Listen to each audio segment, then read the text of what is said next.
जब आपकी वोट से सरकार बनती है तो फिर ये कांग्रेस की या बीजेपी की या फलाने गिरोह की, उन गिरोहों की सरकार कैसे बनती है? लोगों का राज लोगों के द्वारा लोगों के लिए, लेकिन क्या लोगों का राज लोगों के द्वारा लोगों के लिए बचा है? ये राज कंपनियों के द्वारा कंपनियों के लिए हो गया है। आपसे वोट लेके आप कोई लड़ते करते हैं और आपके विरुद्ध ही कानून बनाते हैं। वोट आपकी है और हम अगले बार फिर उन्हीं को वोट देते हैं और वो हमें फिर लड़वाते हैं। बस यही क्रम चलेगा। हमारे पास दो ही चीज है, एक हमारे पास मजदूरी है, दूसरी हमारे पास खेती है। हमारी दोनों लुट गई हैं। हमने किसी पे हाथ नहीं उठाना। मुकदमे बनाएंगे हम झेलेंगे, जेड़े अपनी तैयार करें हम काटेंगे, लठ मारेंगे हम खाएंगे, लेकिन बात अपनी मनवाए बिना वापिस हम नहीं आएंगे। खेती का व्यापार कंपनियां करेंगी, खरीदेंगे भी वो और फिर पूरा देश मोल लेके उनसे ही खाएगा। और जब मोल लेके खाएगा, ये केवल किसान आंदोलन नहीं है। अब उन्होंने सेब खरीदा है 25 रुपए और अगर आप अडानी का सेब आप खरीदो तो आपको मिलेगा 260 रुपए। मालकों से खरीदा 25 रुपए, आपसे प्याज खरीदा 8 रुपए, आपको ही वापस बेचा 80 रुपए। तो पूरे देश का जो एग्रो बिजनेस है, जो पहले लाखों लोग करते थे, कितने आड़ती कितने व्यापारी शामिल थे, अब वो लोग नहीं करेंगे। अब सीधी कंपनियां उसमें आ गई। आप देख रहे हो अडानी ने सेलों के दाम बढ़ा दिए। अब मंडी में गेहूं नहीं जाएगी, सीधी उनके गोदामों में जाएगी। डांड में आप देख रहे हो अब की बार 4 मंडियां बंद की है उन्होंने। पूरे देश के अंदर गोदाम धड़ाधड़ बढ़ रहे हैं। आगे सेलर भी वो लगेंगे कि आप जीरी ले जाओगे, सीधी सेलर में डंप होगी। आपका मॉइस्चर चेक करके बता देंगे, आपकी क्वालिटी चेक करके बता देंगे, उस हिसाब से कट लगेगा। और गिल्ली भी जाएगी तो ठीक है, और उसका चावल बाहर निकल के थैलियों में पड़ के ही वापस आएगा। सारा बाजारी सिस्टम खत्म। और फिर जब आप लोग उनसे मोल लेके खाओगे, हमारे गांव का ही मजदूर उनसे मोल लेके खाएगा, तो फिर वो उस रेट पे नहीं मिलेगा जिस रेट पे अब मिलता है, उससे 4 गुना ज्यादा पे मिलेगा। ये आंदोलन सभी के लिए है। और हमारे देश के जो कानून बन रहे हैं, कंपनियों के दबाव में कंपनियों से पैसा लेते हैं चुनाव लड़ने के लिए और फिर उन्हीं के पक्ष के कानून बनाते हैं। और ऐसा करते करते आज हमारे देश की हालत ये हो गई है कि जहां उत्तम खेती थी, जहां सोने की चिड़िया भारत था, जहां 1950 में जो खेती का हिस्सा था देश की जीडीपी में वो 60% था, आज कम होकर 10% रह गया है और ये 6% बचेगा। आज भुखमरी में हमारा देश, 20 करोड़ लोग ऐसे हैं जो रात को भूखे सोते हैं। 102वें स्थान पे 107 देश भुखमरी वाले हैं, उनमें 102वां स्थान हिंदुस्तान का है। यहां पे प्रति व्यक्ति आमदन जो गरीबी रेखा से नीचे वाले हैं उनकी 30-35 रुपए प्रतिदिन है। और इसी देश में अंबानी की आमदन एक दिन की 2150 करोड़ है। आपके इलाके में 10,000 एकड़ एक दिन की कमाई में मोल ले सकता है। सारे देश को हड़प रही है कंपनियां, और अब तो खरीद रही है कंपनियां, वो भी सस्ता करके। हवाई अड्डे बेच रहे हैं, रेलें बेच रहे हैं, ट्रांसपोर्ट बेच रहे हैं, सड़कें बेच रहे हैं, सब कुछ सेल पे लगा दिया। तो साथियों, हमारे पास लेबर बची, 2 चीज थी, एक लेबर मजदूरी और दूसरा खेती। ये कानून खेती के लिए बना के और सारी खेती कंपनियों को अगली जो पॉलिसी है, आगे कंपनियां खेती करेंगी, आप लोग खेती नहीं करोगे। एक नया कानून और आ रहा है कि जो भी आदमी जमीन बेचेगा सरकार खरीदेगी। आप 2 एकड़ बेचोगे, कोई 1 एकड़ बेचेगा, वो सारी का फिर एक जगह उसका मरब्बाबंदी करके एक जगह इकट्ठी कर ली जाएगी। एक ही जगह पे 2000 5000 एकड़ का प्लाट बनेगा, कंपनी को दे दिया जाएगा। आपको 2 साल के लिए लालच देके ज्यादा ठेके पे कंपनी ले लेगी। 2000 में 5000 एकड़ में खेती करेगी, जब दूसरा उसका 5 एकड़ वाला उसका मुकाबला नहीं कर सकेगा, 5000 एकड़ वाले से 5 एकड़ वाला मुकाबला नहीं कर सकेगा। आपके सामने उदाहरण है, हमारे देश में जो ब्रॉयलर पालते हैं, मुर्गा पालने वाले, एक चीज में ब्रॉयलर होता है जो अंडे नहीं देता। 2004 में उसमें कंपनी आई और आज ब्रॉयलर का 95% कारोबार केवल 17 साल में 95% कारोबार कंपनियों को चला गया। सब पोल्ट्री फार्म वाले ब्रॉयलर वाले खाली होकर बैठ गए। यही कंपनियां खेती में आएंगी, 10 साल में 15 साल में यहां का किसान बिल्कुल खाली। टोटल का टोटल कारोबार आपके पास से जाएगा, बाकी बची आपकी मजदूरी। आज मजदूरी का हाल देखिए, आज मजदूरी का रेट आधा है।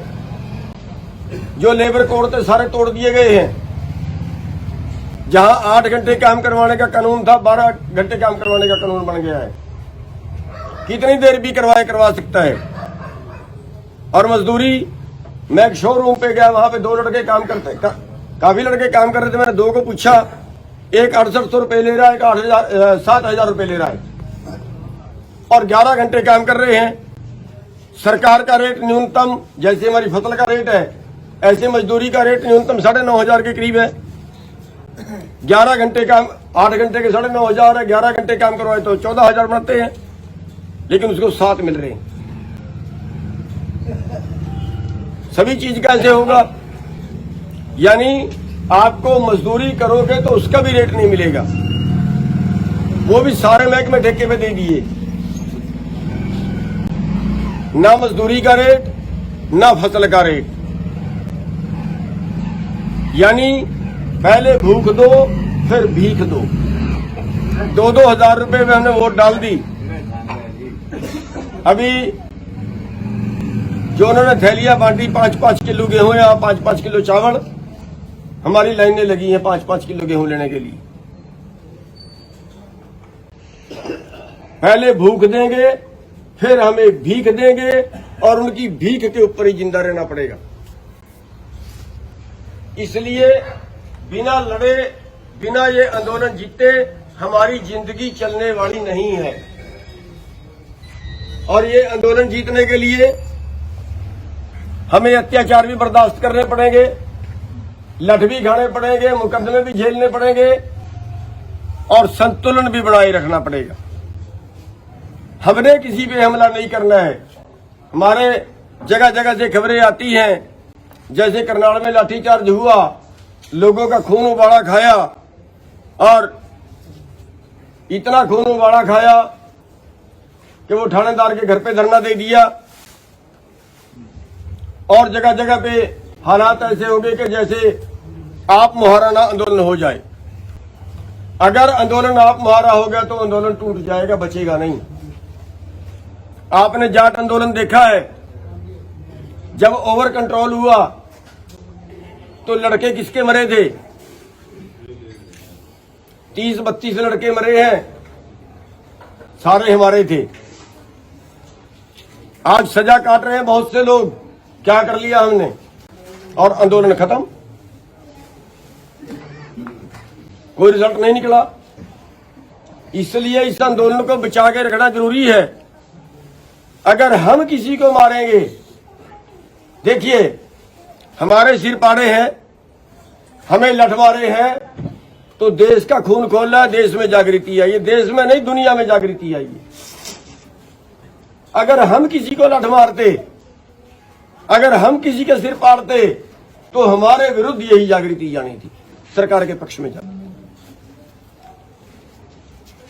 आंदोलन का एक तरीका यह भी है कि हम सरकार के इतने जुल्म सहें कि देश की आत्मा जाग जाए, अगले की भी आत्मा जाग जाए।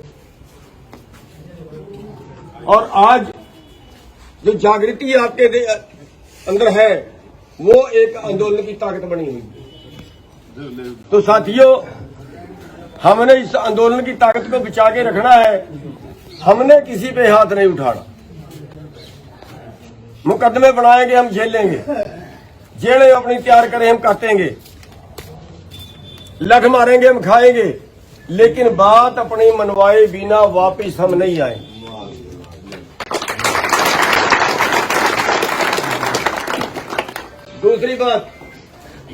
दूसरी बात मैं आपको कहना चाहूंगा, वो मेरी बात हर जगह शायद बुरी लगती है, बस आप 5 मिनट के लिए रुक जाओ। 5 मिनट के लिए रुक जाओ।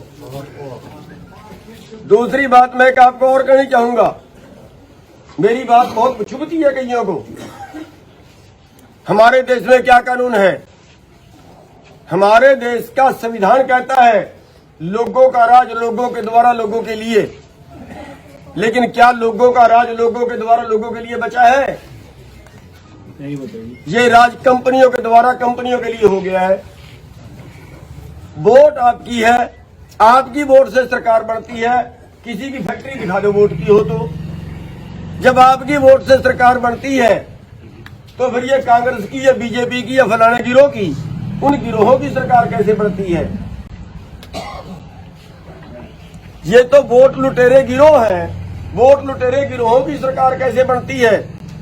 और वो आपसे वोट लेके आपको लठ पेलते हैं और आपके विरुद्ध ही कानून बनाते हैं।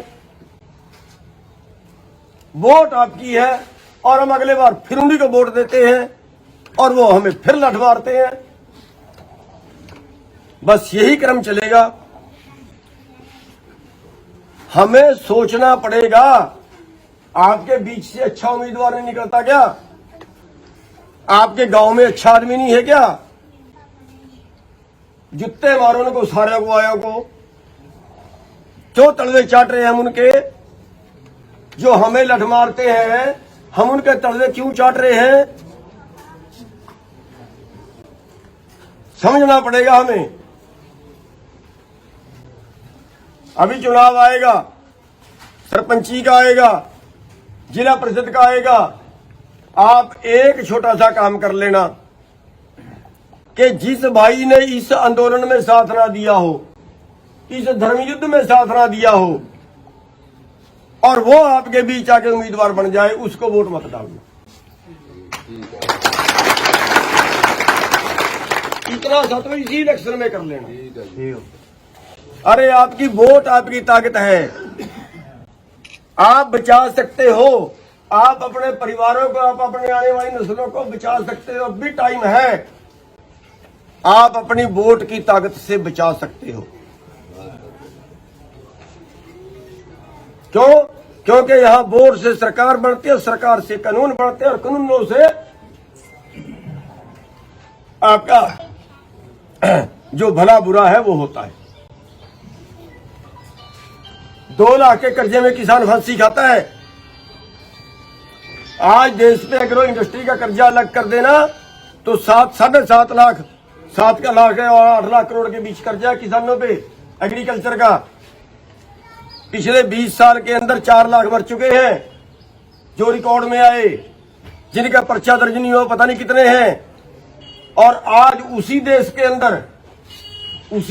अंदर जिसमें पिछले 20 साल में 7.5 लाख करोड़ के कर्जे में 4 लाख किसान मर गए, उसी देश में 20,000 50,000 करोड़ के कर्जे में एक भी आदमी ने फांसी खाई तो बता दो। आज 15 लाख करोड़ एनपी है देश का। सारे देश के कर्जे से 2 गुना पैसा मार लिया कारपोरेट ने। एक भी आदमी फांसी खा के मरा बता दो। एक भी आदमी को जेल हुई हो तो बता दो। फिर इससे बड़ा डाका क्या होगा?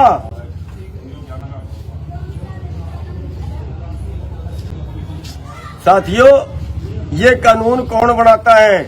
ये कानून बनाती है आपकी वोट।